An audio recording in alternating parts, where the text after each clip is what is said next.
¿Es Julio Cabrera el mejor jugador del baloncesto de la Romana históricamente? Si hubiésemos tenido o tuviéramos una base de datos del torneo de la Romana de su inicio, desde que comenzó en los años 80 bajito hasta el día de hoy, y tú vas y buscas en esa base de datos y le das enter, el nombre mío es el que va a salir ahí.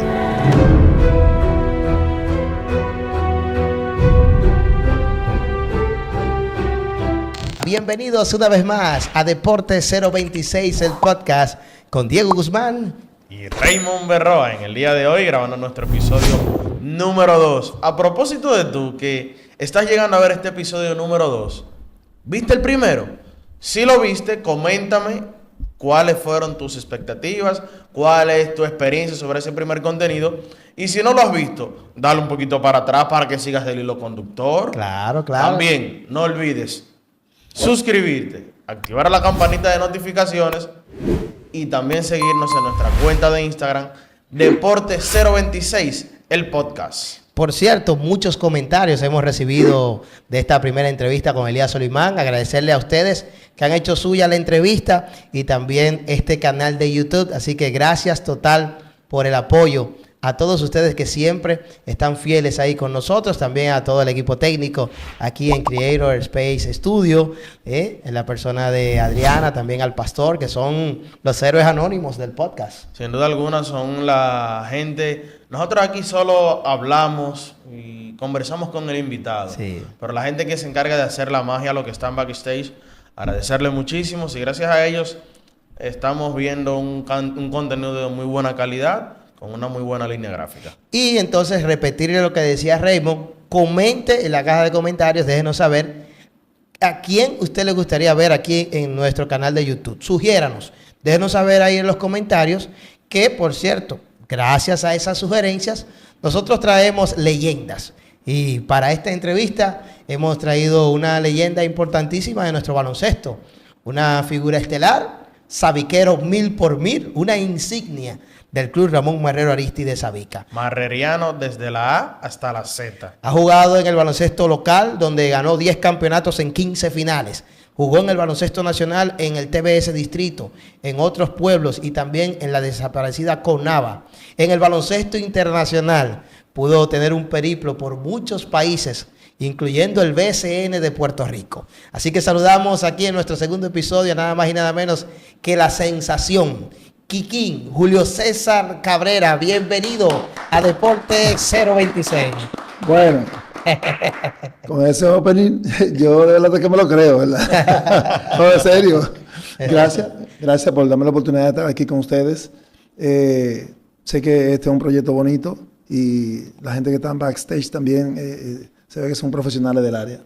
Excelente, Sí, ¿no? Agradecerle a usted por su tiempo, de verdad, gracias por decir que sí, estar presente. Entonces, ¿esto es friendo y comiendo? Vamos a arrancar de una vez. Vamos a lo que vinimos. Usted como conocedor del baloncesto, una leyenda del baloncesto de la Romana, vamos a hablar de lo que recientemente acabó. Sí. Versión número 40 del baloncesto superior de la Romana. Club Virgilio Castillo Chola campeón. Su opinión, sus comentarios. Su impresión. Un resumen general de lo que usted se llevó, tanto de la parte de organización como la parte técnica dentro de la cancha. De lo que usted vio, porque conoce de ambas ramas en cuanto al torneo. Sí, mira, gracias a Dios que el torneo pudo concluir. Yo soy parte de una forma u otra de lo que es el engranaje de la estructura del torneo, porque tengo ya varios años accionando como miembro de la comisión de disciplina, por vía de consecuencia, porque tengo que accionar y tomar decisiones junto con un grupo de hombres que trabaja conjuntamente con nosotros. Este torneo estuvo matizado por muchos inconvenientes dentro del proceso. El nivel técnico y la calidad del torneo, desde mi punto de vista, con la experiencia que tengo, fue la más baja que yo he visto en toda la historia. Yo empecé en el 87 a jugar y técnicamente hablando, ha sido el torneo con el nivel más bajo en términos de calidad de jugadores y de organización. Espérese. Así es que vamos a empezar la entrevista. Pero, ¿cómo el nivel técnico más pobre? Si este año teníamos a Elías Solimán, Jason Colomé, Brandon Francis, Yomar Thomas, y por ahí me voy.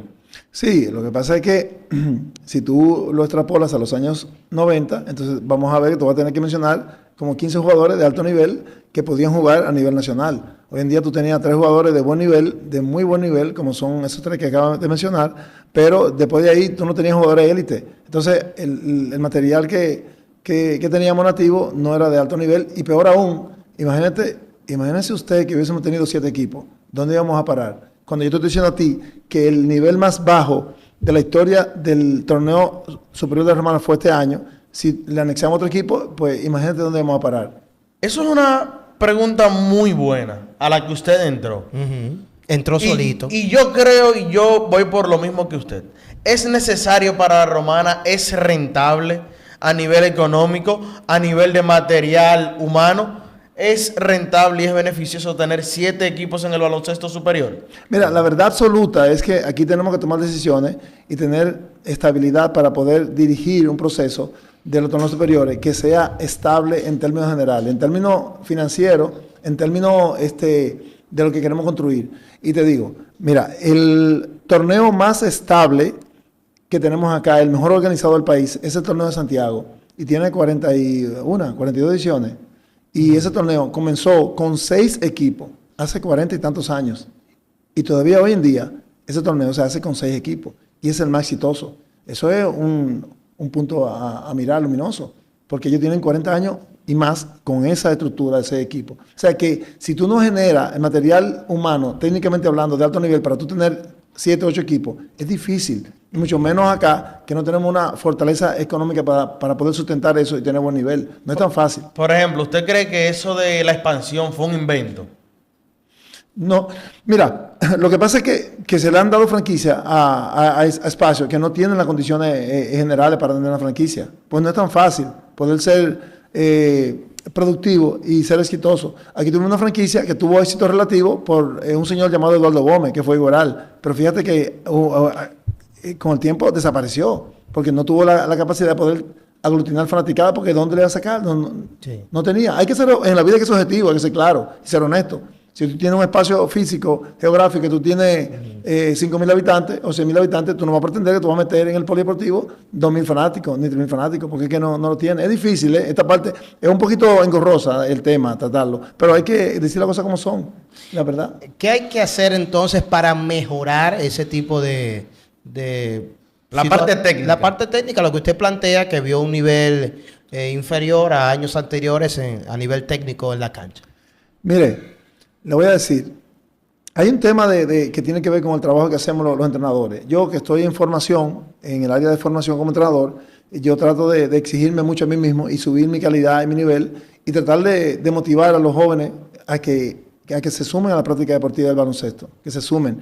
Tenemos un ejemplo negativo cerca de nosotros que podemos tomarlo como referente, que es San Pedro de Macorís. San Pedro de Macorís en los años 80 era un referente nacional y era el punto luminoso del baloncesto en el este, con jugadores de más alto nivel. Hoy en día en San Pedro no tenemos jugadores de nivel. ¿Por qué? Porque simplemente los conflictos internos, la dejadez, la división interna trajo a colación con que San Pedro prácticamente, con lo que era, desapareció. O sea, San Pedro en cuanto a baloncesto no existe con lo que tenía. Si yo te cuento a ti la cantidad de jugadores playa, o sea, jugadores imagínate, Domingo Rosario, muchos jugadores de San Pedro de Madrigal, reforzaban el país completo iban y formaban parte Feliciano, de la selección dominicana. Claro. Pero entonces, Julio Cabrera me dice que... Entonces, en esa parte yo quiero aclarar que tenemos que ver de qué manera nosotros lo que estamos entrenando nos formamos mejor, nos preparamos mejor y motivamos a los jóvenes a que se masifiquen en la práctica deportiva del baloncesto.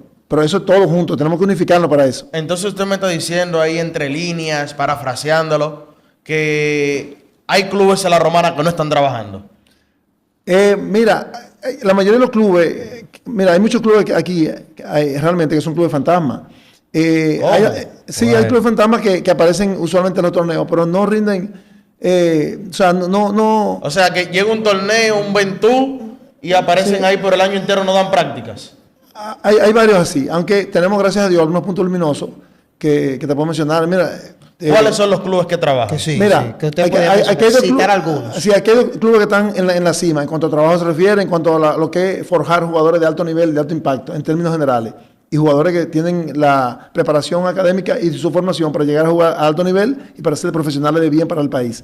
Pero esos son ejemplos, Eva, Club Héctor Báez y el Club Quisqueya tiene esa virtud. Pero hay otros clubes que están alrededor de ellos, como el caso del Club Chola, que tiene una estructura majestuosa en términos físicos, tiene una planta física enorme. Sí. Ellos están haciendo un trabajo que es decente, un trabajo bueno, que se puede ponderar. Ellos están haciendo lo que realmente un club cultural y deportivo debe hacer. Masificación y práctica deportiva de varios deportes. Eso le da ese plus. La Unidad Libertad tiene un grupo muy bueno. San Martín ha tenido su entrada y salida y ellos tienen que mejorar, porque San Martín tiene una estructura. Villaverde debería mejorar, pero a Villaverde le hace falta algo, una estructura, una casa. Eso le hace mucho, le resta mucho. Villaverde se mantiene trabajando porque tiene ahí gente que trabaja todo el año. Pero San Martín tiene que seguir mejorando un poco porque tienen algo maravilloso que es una casa de alto nivel. Tener un techado. Es maravilloso. Yo pienso que ellos tienen que seguir trabajando y aportar, ponerse de acuerdo y aportar más. Porque San Martín es un club emblemático de nosotros aquí en La Romana. Uno de los clubes tradicionales, San Martín de Porres. Y tiene una buena barriada que en su momento apoyaba siempre el baloncesto. Juan Pablo Duarte es un club que tiene muchas altas y bajas y se mantiene con cierta tirantez de sí, no, entro, salgo. Pero fíjate que el último jugador que tiró Juan Pablo fue Huáscar González, si no me equivoco, en los años 80 y pico 90. O sea, de ahí para allá, los jugadores que tenía Bancola, Juan Pablo Duarte, ya han mermado y hoy en día no tienen jugadores estrella como tenían antes. Tenían varios jugadores. Es decir, que como el caso de José, el caso de Félix Rijo, el caso de Huáscar, Severino, y sí, había otros más. Había uno que le llamaban, que era Robert Astacio y otros más. Tenían unos jugadores. O sea, pero hoy en día no tienen eso porque hay que formar nada más. Es decir, que está pamado el desarrollo en estos momentos en el club Juan Pablo Duarte de Bancola y unos cuantos más de la Romana. Sí, claro. Hay que trabajar más. Sí, hay que trabajar más. Entonces, siguiendo... Señores, me incluyo, porque yo también me incluyo porque yo estoy enseñando, entrenando, entonces yo también puedo hacer mi aporte y lo hago abiertamente porque tengo compromiso con Egueral, y Lo Batelle, con todo. O sea, por cierto, ¿a qué se dedica actualmente? ¿Qué hace Julio Cabrera Quiquín? Sí, estamos elaborando como entrenador de formación, con la base, con los niños, estamos trabajando esa parte y lo hacemos en diferentes lugares aquí en la provincia de La Romana. Y vamos a seguir trabajando para ampliarle ese radio de acción, para llegarle a los niños de Los Batelles y de las zonas rurales. Villahermosa, yo lo tengo en el corazón. Villahermosa tiene 110,000 habitantes y no tiene un espacio de desarrollo deportivo como merita. Es un municipio con 110,000 habitantes que amerita que nosotros miremos hacia allá, porque hay muchos niños y niñas que están simplemente pululando en las calles dando vueltas. Entonces, siguiendo ahí en superior para no irnos, Quiquín, acaba de terminar este baloncesto, ya usted nos dio sus impresiones, un resumen. Ahora bien, yo quiero que me explique usted como técnico, ¿qué pasó con Sabica, que este año juntó a dos de los mejores jugadores de La Romana, Brandon Francis y Jason Colomé, y no pudieron quedarse con el título? Sí, lo que pasa es que tú tienes que armar proyectos. Si tú no armas un proyecto, es difícil. Y un proyecto se arma con tiempo. Entonces, no es fácil generar una química entre 2 o 3 personas o 4 personas de la noche a la mañana, personas diferentes. Entonces, esa química no se da. Yo sé que el proyecto que ellos armaron, vendieron una película que iban a ganar el torneo y que sabía que era campeón, pero la película no pudo llegar porque no había esa química. O sea, no se dio la química porque era difícil, era complicado. Entonces, tiene que darse esa sinergia entre los que están ahí, tanto los que están en el terreno de juego como los que están afuera. Tiene que haber esa combinación de que tú y yo estamos aquí con un objetivo, un propósito. Entonces, ese propósito que hay que tener para tú lograr victorias y ganar el torneo, eso se fragua con el trabajo, con el día a día, con el roce, con el amor, con el cariño, con el afecto, con apoyarnos mutuamente. Eso no es tan sencillo como que yo junto a Julio Cabrera y a Santo Araujo y voy a ganar un torneo. No, eso no es así. Hay que gastar tiempo juntos y darse amor y cariño. Precisamente hablamos del equipo de sus amores, el Club Ramón Marrero Aristi. Raymond limitó la pregunta simplemente a esta edición 40, pero me gustaría extenderla porque actualmente el Club Ramón Marrero Aristi de Sabica tiene la racha activa más larga sin ganar en el baloncesto superior de La Romana. Su última corona fue en el año 2002, han pasado ya más de 20 años. ¿Qué entiende usted que a lo largo de esas 2 décadas ha sucedido, que Sabica no ha podido en medio de una de esas temporadas o en tantos años lograr levantar el trofeo? Mira, es una pregunta bien compleja porque hay muchas cosas negativas en torno a todo esto para dar una respuesta que sea la más viable. Sí. Primero, yo creo que quizás los padres de la comunidad le perdieron la confianza en un momento al club para enviar a sus hijos a practicar. Segundo, la juventud se debió a otras cosas, tanto a practicar otros deportes como a tomar la calle y hacer otras cosas.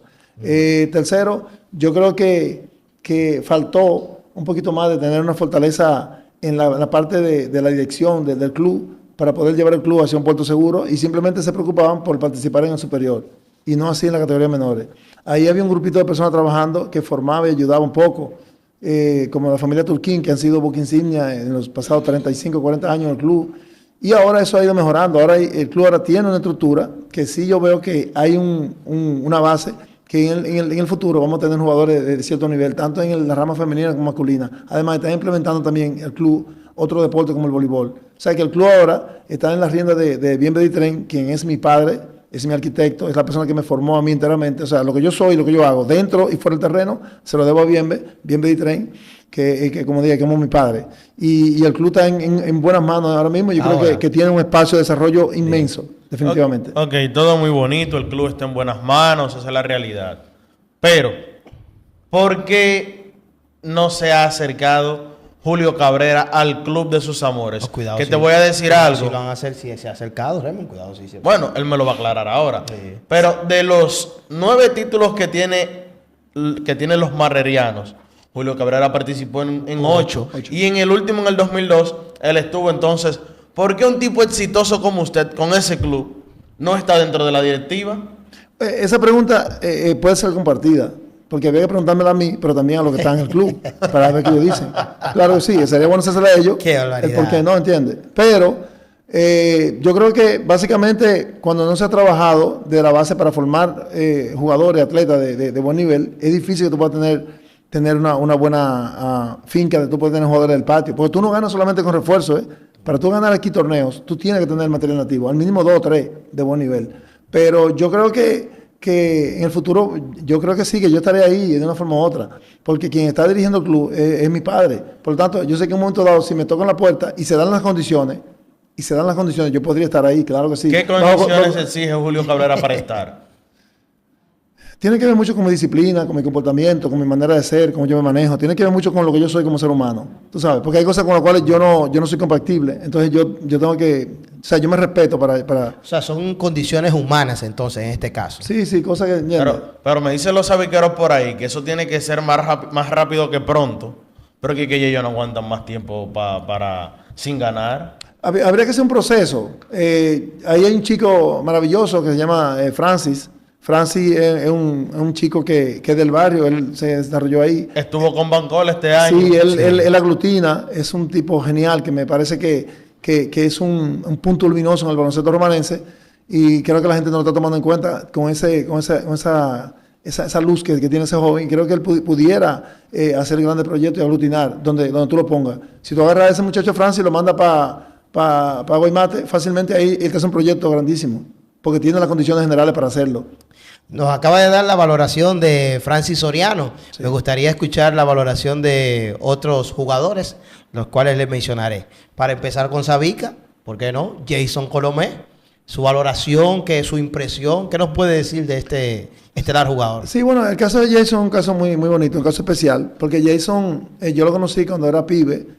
O sea, jugaba en el nivel fútbol entre 9 y 12 años, sí. En esa etapa. La menor etapa en fútbol. Sí, en fútbol, sí, ese pibe. El minibásquet en fútbol. Sí, ahí yo lo conocí yo a él, entonces él era un niño muy inquieto y él lo que jugaba era su fútbol. Pero, ¿qué pasa? Que el tipo llega a los 13, 14 años, empieza entonces a jugar 21 en la calle, empieza a desarrollar su 21 y su capacidad atlética lo llevó al básquet. Y yo le he dicho a mucha gente en muchos lugares que Jason Colomé yo lo catalogo como un fenómeno. Para mí es un fenómeno porque es un tipo que no tuvo enseñanza, no tuvo escuela, no tuvo esa doctrina, esa disciplina del baloncesto de pequeño, y mira todo lo que él hace. Pues para mí él es un tipo fenomenal. Yo pienso que a él lo que le ha faltado es simplemente poner los pies en la tierra, madurar un poco y ver el juego como algo colectivo, en conjunto, ¿no? Y tratar de adaptarse a los deportes de conjunto como el baloncesto. Hablábamos fuera del aire y usted me decía que Jason es todo un atleta, o sea, que si jugara a otro deporte, llegara a jugar a otro deporte, también lo hiciera. Sí, yo por eso lo digo. Yo te decía fuera del aire que que Jason tú lo agarras y lo trancas en un estadio de béisbol durante un año y yo no tengo duda de que el tipo le va a dar la pelota, porque él tiene eso. O sea, él le va a hacer swing y le va a dar la pelota. Sí. Porque él tiene eso, es algo de él. Natural. Natural, en el que tiene un fenómeno, en lo que tú lo pongas. O sea, el tipo tiene eso. Bien. Entonces, hablamos de Jason Colomé. ¿Cómo también usted describiría y palabras con respecto a Brandon Francis? Sí, bueno, Brandon ha sido un punto luminoso para nosotros en el baloncesto romanense. Brandon inició su proyecto de vida en el baloncesto con apenas 6, 7 años, en la mano de Eva y el señor Pedro Maldonado, y fue formado bajo ese esquema. Y el nivel técnico que él ha podido aglutinar es de alto nivel. Yo te decía que yo creo que Brandon Francis tenía un material de conocimiento y capacidad de juego para jugar profesional en Estados Unidos, para jugar en la NBA sin ningún tipo de duda. De hecho, lo demostró en el Final Four, siendo él el segundo dominicano que llega a ese nivel de jugar en un Final Four, y ahí Brandon Francis, en un equipo que no le daba la pelota, que no lo tomaba en cuenta en la ofensiva, te encestaba 18 a 20 puntos. Y yo creo que él era un material de NBA. ¿Sabes? Ha jugado baloncesto en muchos lugares, en Asia, en Europa, pero sí, yo creo que de los mejores jugadores que hemos tenido aquí, que hemos creado acá, en cuanto a nivel técnico y profesional, ha sido Brandon Francis. Por último, Julio Cabrera, sus palabras y su definición de Elías Solimán, el jugador más dominante en los últimos años del baloncesto superior de la Romana. Viene de ganar con el club Virgilio Castillo Chola. ¿Cuáles son sus palabras sobre él? Sí, mira, Elías es un chico que en un momento dado él pagó el precio de querer avanzar y desarrollarse. Yo llegaba al complejo deportivo a veces a las 6 de la mañana, 5 y pico, y yo veía a Elías Solimán trabajando su físico con el señor Antonio Sanflor, y él trabajó su cuerpo y su físico durante años, y él pagó el precio del éxito y él mejoró mucho su nivel. Yo pienso que él ha sido artífice de campeonatos en diferentes clubes por su capacidad, su intelecto y su lectura del juego. Y yo decía que ahora para este torneo la diferencia en cuanto a ganar o perder un juego o ganar el torneo era Elías Solimán. Y así fue al final. Te comentaba que Elías era como ese tubo PVC, que es el que lubrica, el que transporta el agua, la arena, la miel, todo. O sea, él tiene esa capacidad y él llevaba su equipo a puerto seguro. Elías es uno de los pocos jugadores que tenemos aquí en Romana que puede manejar bien la posición 1, sabe cuándo acelerar, cuándo frenar, cuándo pasar, a quién le doy la pelota, cuándo se la doy, o sea, él sabe, maneja bien eso. Y en un lugar donde hay poco cerebro que funcionan así, pues tú tienes una ventaja. Sí. Pues hay jugadores jóvenes muy fuertes, aquí el del local, pero hace una sola cosa, corre y tira. Elías no, Elías sabe correr, sabe tirar, pero sabe pasar, sabe frenar, él sabe jugar el juego. A propósito de todo eso que usted... Un técnico. Sí, no, claro. De todo eso que usted ha mencionado, Elías Solimán, que todavía no está para retiro, pero ya ha acumulado muchos logros en su carrera, sí. 33 años de edad, el más dominante de los últimos años. De aquí a que Elías Solimán se retire, entra en la conversación, en la discusión del mejor armador en la historia del baloncesto superior romanense. ¿Ay? Elías. Sí. Mira, yo creo que sí, él debe entrar en esa discusión, claro que sí. No, sin antes decirte que mis ojos, el mejor jugador de la posición 1 que ha visto aquí en el este es Santo Araujo. Ver a Santo jugar era como ver magia en tu cara. Santo Araujo era un tipo, me recuerdo un juego jugando con él, con un equipo de la capital, que montaron una presión y él nos dijo, váyanse. Y yo me quedé en el centro. Y me dijo, te dije que te vayas. O sea, y tuve que irme. Él solo rompe la presión, es normal. O sea, hacía cosas que no son normales. O sea, él jugando el juego, él era un tipo normal. Era fuerte, agresivo, era un tipo de armas a tomar y era muy, muy fuerte. Y era un gran compañero. Bueno, de hecho, por eso yo uso el número 8, porque el legado que él deja conmigo es una historia muy bonita que tengo con él y yo uso el 8 por Santo Araujo. Pero Santos, yo no he visto un jugador con esas condiciones. Si Santos llegó a ser una superestrella del baloncesto dominicano, se le pueden atribuir a cosas ajenas a su capacidad técnica y profesional. Pero en cuanto a lo que es su rendimiento de juego como atleta, yo no he visto otro jugador de la posición que haga lo que él hacía. Ahí está. Vaya saludos para para Santo Araujo, Santo, sí. Que reside en los Estados Unidos, sí. Y que muy pronto estaría por aquí, ¿verdad que sí? Yo espero que sí. Kikín, ese jugador que cuando usted venía creciendo en su juventud, usted siguió o veía jugando. Su inspiración. Su inspiración. Alguien que nos pueda mencionar, algún jugador que usted vio que le llamó la atención. Bueno, te voy a decir, irónicamente, yo empecé a jugar básquet en el callejón donde nací, en un patio de un vecino, un amigo, un hermano, ya fallecido, llamado Elvin Paris Mushington. Él tenía un problema de salud, que le daban crisis porque él era falsémico y a veces estaba en silla de ruedas, y con él fue que empecé a jugar. Y él era fanático de muchos equipos y todo esto, pero el jugador que más me impactó cuando yo lo vi, que me llamó la atención y me dijo, wow, fue Larry Bird. En el 80 O sea, estamos hablando de NBA. Sí, en el 85. Yo vi un juego en la televisión de un vecino. Estaba jugando los Harlem Globetrotters contra Boston Celtics. Los trotamundos de Harlem. Sí, y ahí yo vi a Larry Bird y me impactó la forma como él jugaba, cómo él pasaba la pelota, todo esto. Y entonces me enamoré de ese juego. Después aquí en el país, entonces empecé a ver a Vinicio Muñoz y a esos jugadores. Pero Larry Bird fue la primera fuente de inspiración. Hay una generación, incluyéndonos nosotros, que no pudimos ver jugar a Julio Cabrera, o si vimos fue la parte ya final de su carrera. Muchos de los que ven este contenido son parte de esa generación. Algunos no lo vieron jugar. ¿Nos podría describir, Julio Cabrera, cómo era Kikín en la cancha? ¿Cuál era su estilo de juego? ¿Qué hacía Julio Cabrera diferente en los equipos y todo eso? Wow, Su perfil, una radiografía. Una pregunta muy, muy compleja porque abarca muchas cosas. Pero mira, yo en realidad no tenía esas habilidades, esas condiciones que se le pueden ver a algunos atletas. Mi única habilidad era el amor al juego. No tenía horario para practicar ni para jugar. Yo voy a pasar un día jugando 6, 7, 8 horas, no entendía. Practicaba todos los días, no tenía descanso. De verdad que nunca soñé con llegar a jugar baloncesto a alto nivel como profesional. Simplemente lo hacía por amor. Yo fui un tipo lo tenía yo, que escuchaba. Ejemplo, te voy a mencionar. Cuando yo empecé a practicar con Sabica por primera vez, Santo Araujo, después de la práctica que terminábamos, 2 horas de práctica y hasta más. Entonces él me decía, tú no te vas. Y me agarraba a mí solo, me ponía a practicar movimiento y tiro al canasto. Por eso yo desarrollé un tiro a media distancia, que es un tiro asesino. Porque yo venía a alta velocidad y yo me paraba en seco y tiraba un jumper. Y los altos no hacían esto. Yo hacía 360, yo hacía jugada acrobática. Y ahí viene el mote de la sensación, porque yo hacía cosas que no eran normales para la época. Y yo lo hacía. Santos me marcó mucho porque me ayudó a crear un tiro a media distancia.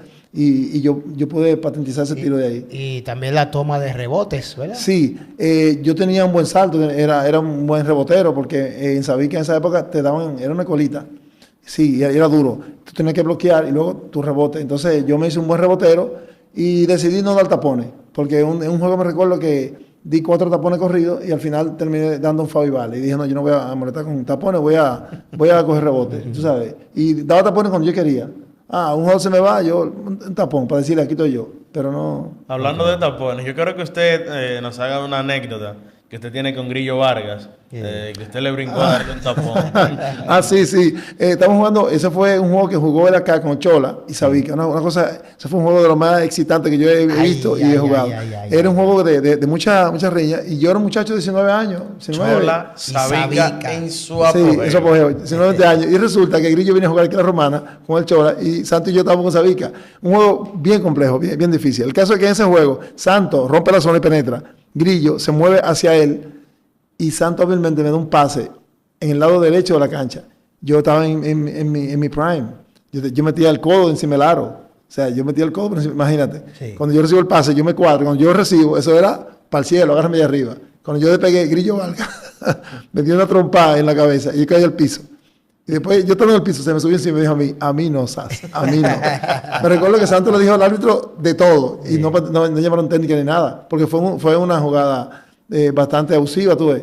Entonces, y un juego que no lo olvido porque me recuerdo que perdimos ese juego, lo perdimos, pero yo terminé encestando 39 puntos y Grillo 16. El otro día salió Grillo en primera plana y los puntos que encestó y del equipo de derrotado, que éramos nosotros, claro. no salió nada. O sea, a pesar de ser el mayor anotador en el juego, con 39, pero el equipo había salido derrotado. Esa es la importancia de la victoria. Claro.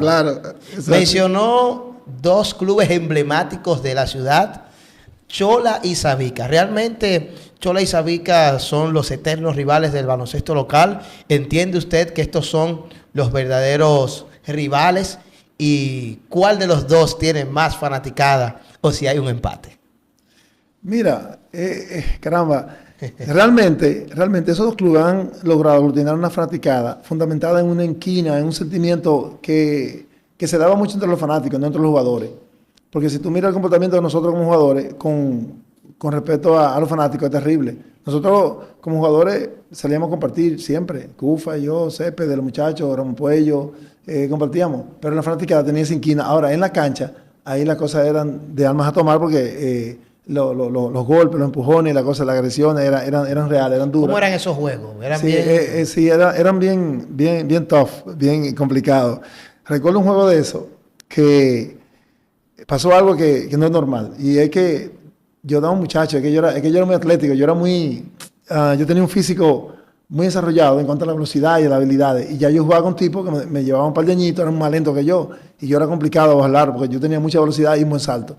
Y en un juego me estaban casqueando, me estaban dando mucha leña. Y de repente se paró un jugador del banco y fue y pidió tiempo. Y dijo, voy por ti. Sustitución. Julito Bull. Ay, José Gil. José Gil. Y el teniente le dijo, oye, El Bull. ¿qué tú vas a hacer? Le digo, ¿y que yo voy a dejar que maten a mi compañero? Yo voy para adentro. Él mismo sustituyó, él mismo. Y entró. Pidió cambio y entró. Porque me estaban matando literalmente a golpe, a trompar. Sí. Y Julito entró a defenderme. Le dijo, no, espérate, este tipo no está solo. Aquí hay un hombre que va también. O sea, el tipo tenía materia colgante que... Han protagonizado muchas batallas estos dos equipos, ¿verdad? Sí. Chola y Sabina. Sí, claro, muchas batallas que fueron algunas emblemáticas. Ahí hubo de todo, hasta tiradera de piedra y todo esto.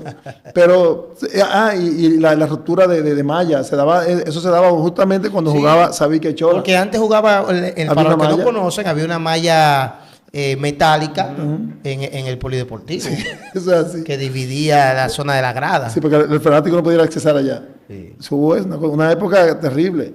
Pero gracias a Dios eso se superó. Vamos a hacer un recuento entonces, Julio Cabrera, de sus campeonatos. Su trayectoria. Su trayectoria en el baloncesto de la Romana. Primer campeonato, vamos a ver. Sí, eso llegó en el año 91. Ajá. Tenía un buen equipo. Yo estaba un muchacho joven, apenas tenía 21 años. Y tenía un buen grupo. Y nosotros tuvimos la madurez. Ahí ganó con Santos.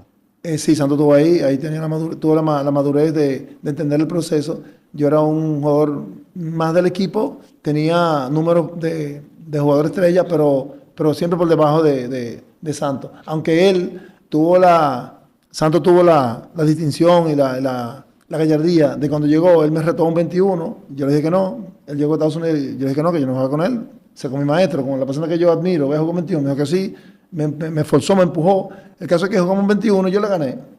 21 a 6, 21 a 5. Wow. Cuando él vio esa acción mía, porque él me decía a mí, no, yo leo en los periódicos que tú estás acabando aquí, pero yo quiero saber si es verdad que tú di que eres duro. Entonces jugamos el 21 y terminó 21 a 5. Cuando el 21 terminó, él me dijo, de hoy en adelante usted es el capitán de este equipo.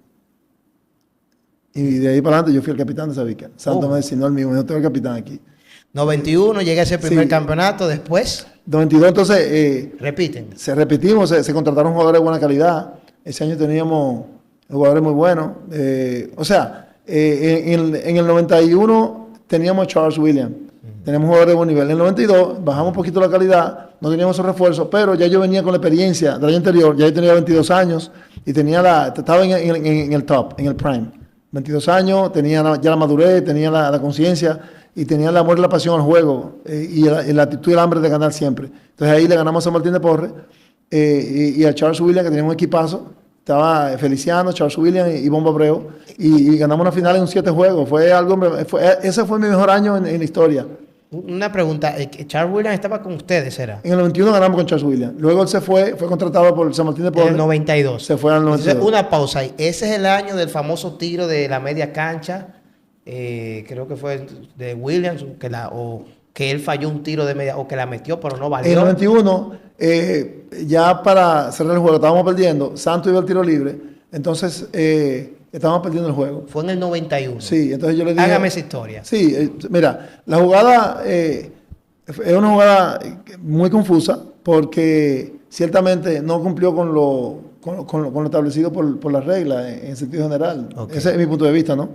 Quedaban pocos segundos. Quedaban pocos segundos. Hágame el contexto. Sí, quedaban pocos segundos. Santos recibió foul e iba a tirar. Entonces, si él encestaba a los dos, nosotros perdíamos de uno. Entonces yo fui hacia él, me acerqué y le dije, falla el segundo, que yo voy a tomar rebote. Fállalo. Y él, con esa seguridad. Sí, él me creyó y me encetó el primero y el segundo, él falló el segundo tiro. Entonces, en ese momento, yo pude empujar los dos jugadores que tenían encima de mí y yo salté. Y el salto me fue tan alto, que yo toqué la pelota, pero la mesa técnica estaba de espalda a mí. Y yo toqué la pelota hacia atrás.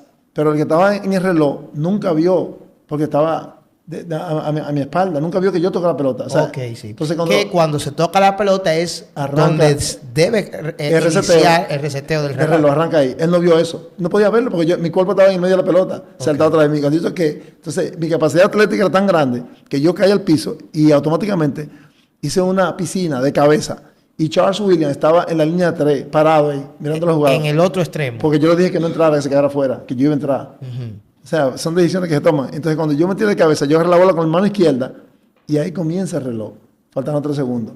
Yo toco la pelota, cuando se la paso, ahí comienza el reseteo. Charles recibe, se levanta, suelta la pelota y en el aire suena la chicharra. Y bárbaro ese triple. Y cayó. Y ganó Sabica. Y ganó Sabica. Y eso fue para avanzar a la final. No, ganar el torneo. ¡Wow! Ese fue el game winner Sí, sí. del torneo. Para ganar el torneo fue algo histórico, de verdad. Pero todo se pudo acontecer porque el que estaba en la mesa con el reloj en la mano no podía ver que yo hice un toque primero. Y él no hizo nada por la imaginación. Él no se imaginó que la tocaron. O sea, porque no podía tenía que verlo. Ahí está, señores, la verdad de ese gran tiro de Charles Williams entre Sabica y San Martín, año 1991. Porque son datos y hay que darlos. Entonces ganó 91, 92 y 93. Sí, eso fue correcto. Un 3P, Sabica. 94, ¿qué sucedió? No vino a jugar. 95. Tampoco. Estaba fuera. Sí, estaba fuera jugando. Estaba Ok, fuera. entonces Seguimos. vamos para allá ahora. En el 96 regresa. Regresamos. ¿Qué pasó en el Campeón, 96? Campeón de nuevo. 97. Regresamos.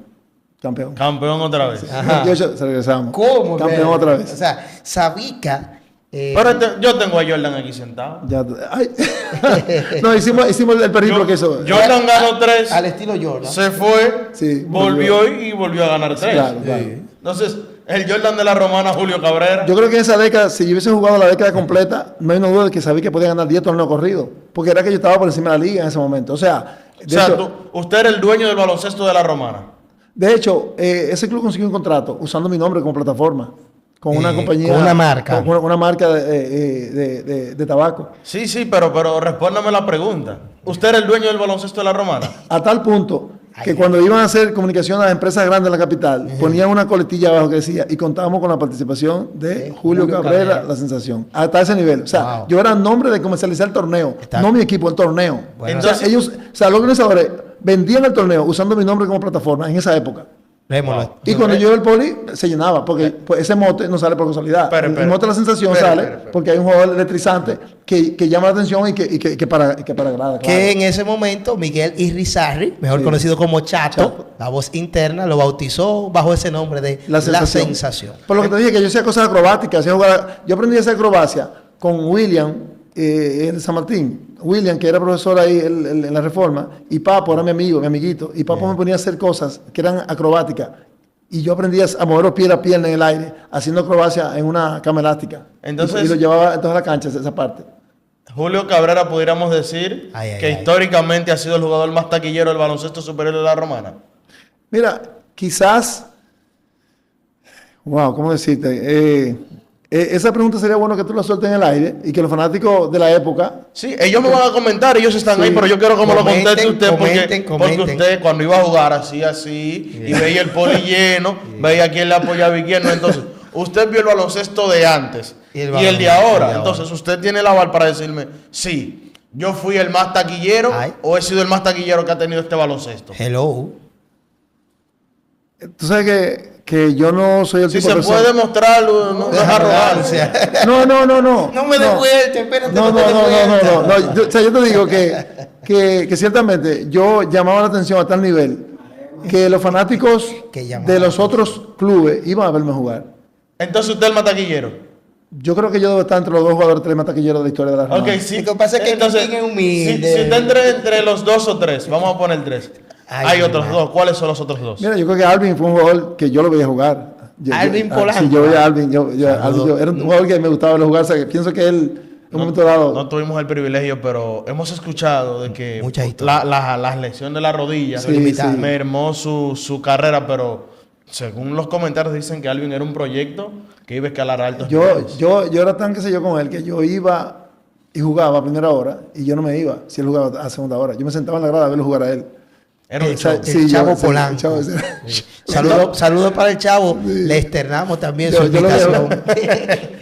Entonces Julio Cabrera ganó 91, 92, 93.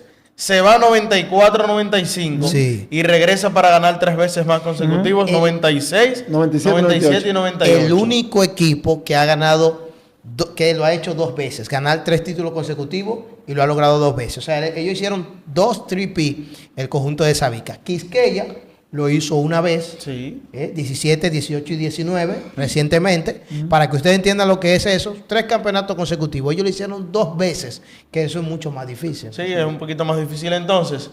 ¿Cuándo llegan los otros 2 campeonatos restantes con Sabica? Sí, porque Ya usted en ganó 2000. 8 con Sabica. Sí, llega entonces, creo que 2000, 2001, o 2001, 2002, así fue. ¿Quiénes estaban ahí en ese grupo ahí de esos, en esos últimos 2 campeonatos? Esos grupos de jugadores, ¿me puedes mencionar algunos refuerzos como mencionó como nativo? Bueno, los jugadores de refuerzo, tuvimos a Sonrisa, Iván Almonte estuvo con nosotros, el de San Pedro, Saludos para Iván. Soriano, Federico Soriano. estuvo con nosotros en esa época. Y otros jugadores de refuerzo, de los locales, teníamos jugadores que traímos también de fuera, algunos. Era un torneo que no tenía... Ocaris Lendelborg. Ocari también jugó un año de eso. Ocari fue también refuerzo nuestro. Y entre otros. O sea, que fueron torneos buenos. El 2003 fue uno de los mejores torneos, donde el Cholo fue campeón. Ese torneo fue bien apoyado, bien aglutinado y fue de los mejores torneos que yo he visto aquí. 2003. Esa vez le tocó jugar ¿Cómo se le tocó enfrentarse a Michael Martínez y a en Mauri su Filión. prime y a Mauri Filión Y a en Mauri ese Filión. momento? Yo- Tipos élites a nivel sí, nacional. Yo estaba ya en una etapa de decadencia en ese momento. ¿Cómo va a ser? O sea, yo tenía ya... Ya no estaba en el pic, iba en la curva del descenso. Exactamente. Y Ok. ellos, los muchachos jóvenes, estaban en su pick. Eran complicados porque ellos te podían lanzar de larga distancia y tenían que salir hacia afuera. Pero nosotros lo hicimos bien contra ellos. Pero ellos armaron un trabuco. Tenían un equipo muy bueno. Creo que Reggie jugó en ese año, ¿no? Reggie Charles. Estaba John, estaba... Sí, Reyes. Sí, jugaron ahí. Que Reyes era un jugador complicado. Cuando Reyes Juan se regaba ahí. Campuzano. Sí. Y Reyes era complicado. Porque Reyes es un atleta fuerte, fornido, fuerte. Y podía tomar rebote, podía anotar. Y Reyes era difícil. ¿Qué otro jugador así nativo usted me podría mencionar que era difícil de defender? O cuando usted le tocaba jugar, bueno, hoy no toca con fulano. Tendría una noche larga hoy. Eso depende.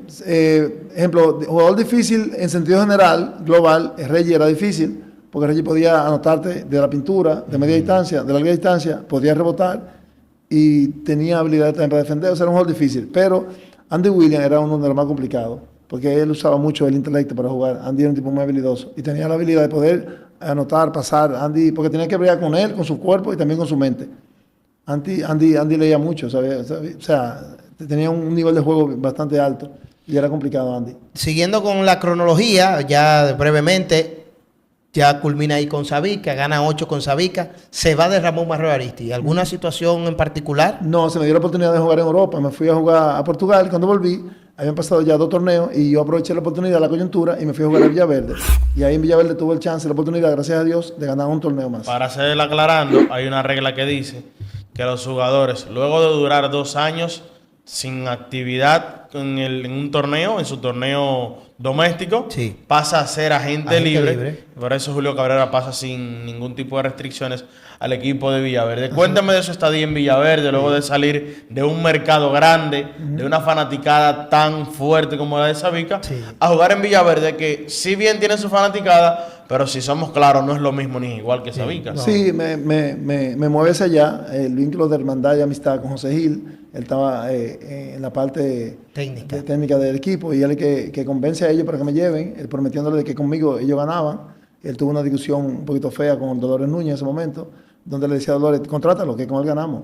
Y Dolores era un poquito incrédulo, pero Julito apostó a mí, apostó a él y al final pudimos ir al campo y pudimos ganar el torneo. ¿Quiénes le acompañaron ahí en esa corona? Ahí como refuerzo estaba Cebollita, Alberto Zuna. Sí, que era un jugador de armas a tomar. Y tenemos dos jugadores muy buenos, anotadores, que podían anotar, que era Nafor y José Nafor, Chencho. Y teníamos también a Cristian Enrique. A Cristian Enrique, el Tacupay. El Tacupay. Ellos dos eran jugadores que eran muy anotadores y tenían una lucha interna entre ellos dos. Y yo llegué al equipo y yo me convertí en el punto de equilibrio. Y yo decía, bueno, dejé de anotar y me empiezo a rebotar y le doy una a ti y una aquí. En un campeonato histórico, Sí. Para Villaverde porque fue el primero para ellos. Y siempre el primero Es es el especial. primero. Creo que Elías estaba ahí, pero Elías era un chito joven. Yo estaba y ahí empezó Elías a Y entonces desarrollar. su última corona fue ¿en qué año? Su último campeonato. Justamente en el 2008 con Quisqueya, porque me retiré en el 2009. Jugué en el 2007 con Sabica, que fue mi última inclusión, mi última participación con Sabica fue en el 2007. Y luego entonces entendí que ya mi ciclo había pasado ahí. Entonces me fui a Quisqueya para buscar mi retiro y hacerlo por lo alto, ¿no? Y lo logré porque creo que ganamos el 2008, me gustó, me sentí bien, déjame un añito más. Y lo intentamos, fuimos a la final, pero San Martín trajo dos refuerzos buenos. El señor, el difunto Eddie Pimentel, trajo dos buenos refuerzos, Julio Noso y Vincent, dos tipos de alto nivel. Estaba Ramón Ruiz. Estaba Ramón Ruiz en su prime. Y otro, Carlos Medina, sí, dirigente. exactamente, ahí. Y lamentablemente, no. ¿Y por qué no se retira Julio Cabrera con el equipo de sus amores con Sabica? ¿Pasó algo? Claro. Sí, ese año 2007 pasaron cosas un poquito desagradables, estando yo participando allá en ese momento, y yo, estando en el banco, me pregunté a mí mismo varias veces qué yo busco aquí. Porque cuando tú estás en un lugar que no te respetan, y no te valoran, tú no tienes nada que buscar ahí. Yo en esa parte me he ido radicalizando un poquito, o sea, un poquito radical, donde yo no me siento respetado y valorado, yo no estoy bajo ningún esquema. Porque yo creo que lo que yo he hecho, mi comportamiento, lo que yo he hecho en mi vida toda, me merezco eso. Entonces yo creo que si yo estoy en un lugar, en un espacio físico, con una persona, cualquier relación, si yo no siento que a mí se me valora y se me respeta, yo no puedo estar ahí. Entonces, ya cerrando su carrera, hemos hablado de sus campeonatos y de los equipos donde jugó. Lamentablemente, para los que no tienen conocimiento, las estadísticas del baloncesto romanense, lamentablemente en el 98 se perdieron por asuntos del ciclón George que dejó devastado el polideportivo y todo ese archivo se perdió. Pero tú le preguntas a todo el que tiene noción y dice, Julio Cabrera es el líder de puntos, Julio Cabrera es el líder de rebotes. El más dominante. Es el más dominante, es esto y lo otro. Y yo le hago la pregunta. ¿Es Julio Cabrera el mejor jugador del baloncesto de la Romana históricamente? Bueno, mira, para contestarte, si hubiésemos tenido o tuviéramos una base de datos del torneo de la Romana de su inicio, de que comenzó en los años 80 bajito, hasta el día de hoy, y tú vas y buscas en esa base de datos y le das enter, el nombre mío es el que va a salir ahí. No, pero le hago la pregunta. ¿Es Julio Cabrera el mejor jugador históricamente? Pero déjame decirte, mira, hace un par de años atrás se acercó a Es mí. un profesional el tío. Se acercó a mí. Se maneja. Se acercó a mi oficina un joven amigo que falleció hace poco, lamentablemente, Eric Abreu. Él me iba a dedicar un evento que él hacía a mí. Y él fue a investigarme. Y empezamos a sacar cálculo y números de lo que yo hacía. Y él me dijo, Julio, pero nadie ha tomado más rebote que tú aquí en la Romana. Y el tema mío es un caso muy especial, es un caso único, que no se da. Déjame decirte que si yo te promediaba 13 rebotes en la regular, fácilmente en los playoffs te promediaba 14, 15, 16 rebotes. Un poquito más. Si yo te encestaba 26, 27 puntos por juego, en playoffs subía a 30 y pico. O sea que aquí nadie ha tomado en un periodo de tiempo como que yo participé más rebote que yo. Y creo que solamente quizás Tepotapia, no sé, pero en puntos no creo tampoco que hayan jugadores que hayan por encima de mí. O sea, no creo que haya un jugador de la posición 4, un forward, que haya tomado tantos rebotes y encestado más que yo. Porque era que yo te podía coger 14, 15 rebotes, pero te metía 28, 30 puntos. Tú sabes que en el transcurso de la entrevista me he dado cuenta que Julio maneja como muy bien sus números. Usted tiene que tener un estimado de más o menos cuántos puntos usted anotó. O cuántos rebotes. Yo tenía una idea, pero se me ha olvidado. Porque esa idea, esa idea fue en mi oficina, yo sacando cálculo, junto con Eri Abreu, él y yo, calculamos eso. Pero usted tiene que acordarse de algún número. No. 3.000 rebotes. Mira. Me marea mucho. No. Ustedes van a hacer tarea ahora. Yo voy a hacer tarea para ver, porque yo tengo un promedio. Base regular, yo cogía siempre por encima de 120 rebotes. O sea, mi ¿Y promedio, jugó cuántas temporadas? mi promedio era 13 rebotes por juego, más o menos. ¿Cuántas temporadas jugó? Yo creo que fueron cuántas, De los 15, 80. 16. Sí, más o menos. Yo voy a sacar el cálculo, te voy a dar el número. Porque yo voy a sacar el cálculo. Yo te voy a sacar el cálculo. Su experiencia internacional, ¿dónde jugó Kikín? Ahorita nos dijo que jugó en No Portugal. me contestó si es el mejor históricamente. Se quedó.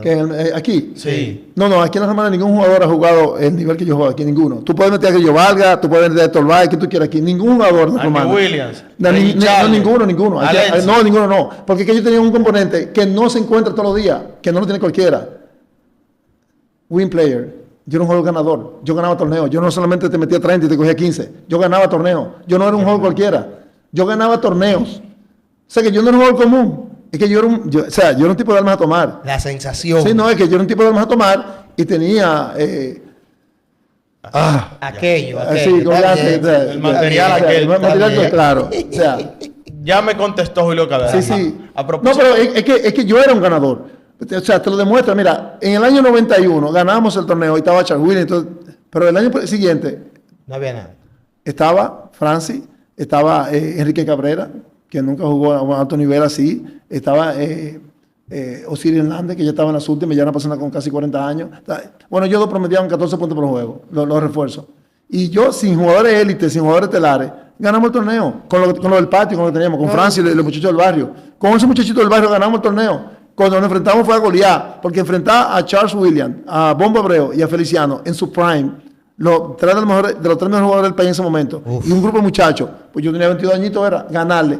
Eso significa que yo ganaba como quiera, porque yo aglutinaba, yo sumaba, yo aglutinaba, yo tenía esa capacidad de aglutinar a mis compañeros, y ellos me seguían. Yo era líder sin tener que abrir la boca, porque yo era el que primero llegaba, el último que me iba, yo estaba ahí. O sea, yo haciendo entrega, cada juego que yo iba era una entrega de amor a un deporte. Entonces, por eso yo siempre digo, yo no soy un tipo común. Julio Cabrera, ya Ahí para está. cerrar ahí, porque me contestó ya, no tengo dudas, no tengo dudas. Fuera del aire, me comentaba que usted jugó más por amor que por dinero. El baloncesto. Sí. ¿Se arrepiente Julio Cabrera de haber jugado más por amor que por dinero? Bueno, actualmente sí. Tengo que sentir, ¿Por qué actualmente? porque yo no he visto que quizás el público, el blanco de público que disfrutó de toda esa victoria, siente un feeling de agradecimiento de decir, ese tipo fue ese. Ese tipo, o sea, yo no siento eso. Y yo hice todo tipo de sacrificio para yo jugar. Y yo hice de todo para jugar, para estar ahí. Y quería hacer más, oye, qué cosa. Pero hoy en día lo que prima es lo material. El planeta Tierra ha ido cambiando. Cuando yo era muchacho, habían 4 poderes que manejaba el planeta, que eran poder judicial, poder legislativo, poder ejecutivo y la prensa. Hoy en día están ahí los 4 poderes, pero hay uno que se puso por encima, que es el poder económico, la plataforma del capitalismo, y eso es lo que dirige el mundo. Hoy en día la gente se va hacia allá. Yo jugaba por amor, y jugué por amor al juego, y la gente que me conoce lo sabe. Jugador de aquí que yo puedo comparar que jugaba a mi nivel, Joan Mercedes. Él jugaba a mi nivel. Él y yo chocamos caco con caco muchas veces, a traer una pelota.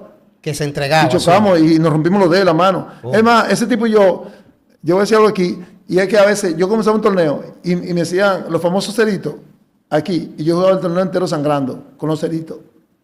Aquí, en el fémur, estas dos áreas aquí, Sí. tú al tirarte de cabeza a buscar la pelota, tú sabes que te hace un cero, ¿verdad? Te quema el taloncillo. Yo comenzaba con el cerito y terminaba con los ceritos ahí, botando sangre. Porque era otra cosa así, o sea, yo no me curaba, me ponía pañitos, cosas ahí, y seguía tirando de cabeza a buscar la pelota. O sea, es que se jugaba así, con ese amor, se jugaba. Yo tuve un momento de salir partido con una herida, de ponerme 6, 7 puntos en la cara y volver de nuevo para el campo de juego normal, seguir jugando. ¿Cómo? Varias veces yo salí de ahí al poli, bañado en sangre, para salud pública, punto, y volver a jugar. Esa era la época. Tremendo. Bueno, había un compañero que decía, hay un compañero que decía Atroman. Por eso. Atroman. Kiki, vamos cerrando ya. De verdad que ha sido una entrevista muy, muy provechosa y de verdad, muy edificante, porque hay mucha gente que se ha enterado de cosas de su carrera y su trayectoria. Le decía que ahorita nos mencionó que jugó en Portugal. Sí. ¿Qué otros países nos Sí, puede yo mencionar? jugué que jugó? en Honduras, Sí. representando a El Salvador, jugué en Puerto Rico, jugué en Estados Unidos. Una parada y jugó en el BCN, jugó con Aguadilla. Aguadilla, jugué en Aguadilla, y jugué en Europa, en Portugal, básicamente, con el equipo de Estoril Praia, un equipo de segunda división, y otro equipo de segunda división que estaba en la ciudad de Lisboa. Y fui contactado y firmado por el equipo de la Liga Profesional de Portugal, pero no puedo jugar, porque en la primera 2 prácticas, en la segunda práctica, un jugador grande, un americano, me cayó en la pierna y no pude volver a la práctica, no pude jugar. Pero yo recibí un contrato de 1 mes con ese equipo para jugar. Se llama Oliveira de Semeis, que está en la parte norte de Portugal. Conava, hábleme de Conava, que usted implantó un récord en Conava. Bueno, en Conava yo en el año 1990... Que era la Comisión Nacional de Baloncesto, lo que es hoy en día... La LNB. La LNB, Sí. ese era el experimento. Pero el nombre más bonito. Estaba iniciando. Entonces habían, creo que eran 6 equipos, 8 equipos, y ahí yo con 20 años debuté en ese torneo. Y la Romana tenía un equipazo muy bueno, que teníamos a Evaristo Pérez, se hizo un sorteo, y cayeron Evaristo y Maíta aquí. O sea, teníamos a Evaristo Pérez y Maíta Mercedes. Teníamos a Héctor Báez, teníamos a Santana, Cufa, y ahí yo era el forward, el 4 de ese equipo. Yo jugué ese torneo y terminé siendo el líder de puntos y rebotes de ese equipo, con Evaristo como centro y Maíta como 1. Wow. Y yo tenía apenas 20 añitos. Y yo te decía que yo no he visto otro joven con 20 años debutar en una liga profesional, en esta liga, y poner esos números. O sea, ese era mi nivel de talento en ese entonces. Yo quiero anexar ahí, porque mucha gente ha cuestionado el por qué yo no integré equipo de selección nacional y todo esto. Sí. Y esta parte la quiero tratar por primera vez en mi vida. Ey, La quiero tratar. Nunca había tratado este tema, pero ahora lo voy a Primicia. hacer abiertamente. Mira, en el año 87 jugamos, y se hizo un torneo nacional juvenil. Yo participé. Los scouts entendieron que yo debía estar en la preselección. Cuando llegué a la capital, que me llevaron, me vieron, un muchachito flaco, sí, había un salto de comunal y eso. Me envolvieron al proceso. Yo estaba feliz, contento. Imagínate, yo un tipo de aquí, la Romana, yo estaba feliz. El caso es que empezó la práctica y todo esto. Y yo tenía espacio para estar en el equipo. Y me pidieron mi pasaporte, todas mis cosas. Yo era un torneo centroamericano juvenil en Puerto Rico. Y al final, habían situaciones de corte política deportiva que me afectaron a mí, me hicieron daño. Porque en ese momento yo no encontré a nadie que defendiera mi posición y mi espacio en la selección. Y el Sur se aglutinó en base a un jugador que yo tenía en el Sur, que no recuerdo su nombre, pero le decían Patachula. Patachula era un jugador de 6'1", 6'2", que le decían así porque parece que tenía un tema congénito y nació con un problema en una pierna. Y él para jugar arrastraba una pierna. Y entonces él jugaba 2 y 3. Un jugador 6'1", 6'2", jugaba 2 y 3. Pero resulta viene a ser que habían varios 2 y varios 3 de la capital muy buenos. ¿Y qué pasó al final? Bueno, se aglutinaron, hicieron una especie como de núcleo de sindicato en el sur. Sí. Se llama Sebaní, Aso, por ahí, todo un grupito. Entonces, ¿qué hicieron? Sacaron a Julio Cabrera de la selección y metieron a Patachula en la selección juvenil del 87 para ir a Puerto Rico. Yo recuerdo que yo vi ese torneo en televisión y yo vi en un juego contra Puerto Rico que Ramón Rivas, él estaba en España ya en ese momento, era un jugador de 6'10", 260 libras, jugaba en la Liga Española profesional, él era juvenil todavía. Había un jugador llamado apellido Betancourt, de San Lázaro. Él no era alto, tenía como 6'2", 6'3", pero era fuerte, sabía jugar, jugaba muy bien. Y él le dio una galleta a ese muchacho que cayó al piso. Wow. Yo dije, wow, ahí debería estar yo. ¿Qué pasa? Donde quiero llevar es que antes habían proyectos. Y yo, con 6'6" y 17 años, y con el salto que tenía y las condiciones, yo debía de ser un proyecto, pero me sacaron porque había que complacer a alguien. Y ahí metieron a Patachula y me sacaron a mí. ¿Qué pasó después? Bueno, Patachula desapareció, Manuel nunca jugó basquetbol porque no tenía condiciones, pero los próximos 2 años que se hicieron los torneos nacionales juveniles, mi nombre aparecía como el mejor jugador juvenil del país, solamente al lado de Carlos Martínez. Pero en 89 se hizo un torneo nacional juvenil acá, en San Pedro, en 89, y cuando yo exploté ahí, o sea, no hay para nadie, no había forma de tenerme. Yo tenía un físico en condiciones únicas, con 19 años, pero me habían dejado fuera, o sea, y ahí comenzó el proceso.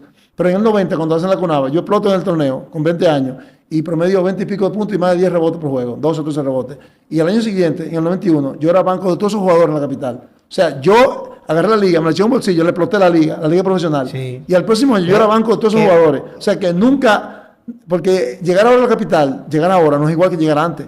Antes era, tú eres de campo, tú eres un campesino, te mofaban, te hacían bullying. Era más difícil. Y vete para el carajo. Y tú, entonces, ¿ganó con San Lázaro qué año? 96. Para concluir ahí, un error de la selección dominicana en su momento. Hubo cariteo, cortando a Julio Cabrera y por eso claramente, sí. No fue bueno, selección no error, nacional, sino conveniencia. Porque las cosas se hacen por conveniencia. Si yo estuviera en la federación y yo quiero esos votos, yo haría lo mismo, posiblemente. Bueno. Claro. Bueno. Ya había otra mentalidad. Digo, yo no me comparo con nosotros, pero tal vez yo por conveniencia mía, pues tú sabes. Y antes era diferente. Mira, en ese proceso, te voy a decir, pasó algo muy especial.